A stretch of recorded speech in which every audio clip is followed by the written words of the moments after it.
अभी आज से थोड़े दिन पहले उत्तर प्रदेश के चीफ मिनिस्टर ने उत्तर प्रदेश की असेंबली में ये कहा कि उर्दू पढ़ना कटमुल्लाओं की तरह मौलाना बनाना की बात है, साइंटिस्ट नहीं बनते। अब जाहिर है उत्तर प्रदेश के मुख्यमंत्री को तो उर्दू नहीं आती, मगर वो साइंटिस्ट क्यों नहीं बने उसका जवाब वही दे सकते हैं।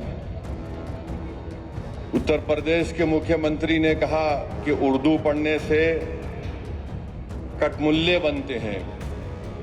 अब उत्तर प्रदेश के मुख्यमंत्री के जो बुजुर्ग थे या जिस आइडियोलॉजी से वो आती हैं, उनके किसी भी शख्स ने इस मुल्क की आजादी में हिस्सा नहीं लिया। ये गोरखपुर से आती हैं और उसी गोरखपुर से रघुपति साहेब फराह भी आते हैं। फराह गोरखपुरी उर्दू का एक बहुत बड़ा शायर था, मुसलमान नहीं था। अगर शायद असेंबली में कोई उठ के बोल देता मुख्यमंत्री को, तो मुख्यमंत्री बोलते नहीं नहीं उन्हें भी कटमुल्ला है।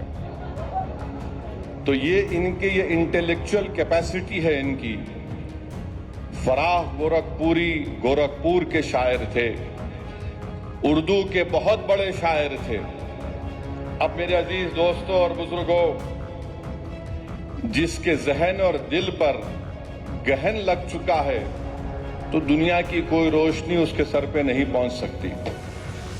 फराह गोरखपुरी का शेर क्या है सुनिए, ये बीजेपी आरएसएस वालों को बता रहा हूं, जो उर्दू बोलने वालों को कटमुल्ला कहते हैं।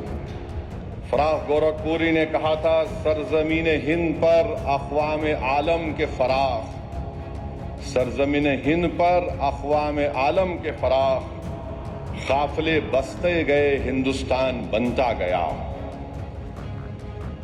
सरजमीन हिंद पर अक़वाम आलम यानी नेशंस आए इस देश में, बसते गए हिंदुस्तान बना। अब ये जो आर्ग्यूमेंट इनका आरएसएस का है कि नहीं ये बाहर से आए, तुम भी बाहर से आए, जितने आर्यंस है बाहर से आए, अगर ओरिजिनल है तो द्रविडियन और ट्राइबल लोग हैं। फराह गोरखपुरी ने सच्चाई को बयान कर दिया। अब इनको नफरत इतनी उर्दू से है कि इनको शायद ये भी नहीं मालूम होगा कि हसरत मोहानी ने कलकत्ता में अंग्रेज लीडर कौन था, मॉन्टेग्यू के खिलाफ हसरत मोहानी ने नारा लगाया था। क्या नारा लगाया था? इनकलाब जिंदाबाद, इनकलाब जिंदाबाद। अब शायद इनको ये भी नहीं मालूम होगा कि सुभाष चंद्र बोस, नरेंद्र मोदी उनका स्टैचू लगाए दिल्ली में। अब नरेंद्र मोदी इनको छोड़ दिए, तुम जरा ये बोलते रहो।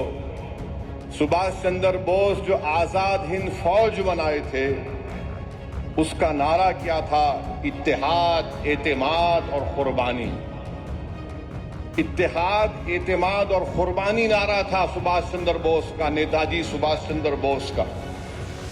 इस हैदराबाद से वजीर सुल्तान एक मशहूर फैमिली थी, उनके एक खानदान के फर्द नेताजी के साथ चले गए भारत छोड़ के। इसी मुल्क में हैदराबाद के सफरानी साहब थे, नेताजी के साथ चले गए। ये नहीं मालूम शायद मुख्यमंत्री को, तो यहां हैदराबाद से हम मुख्यमंत्री को ज्ञान दे रहे हैं। प्रभातखबर.com, विश्वास वही, रफ्तार नहीं।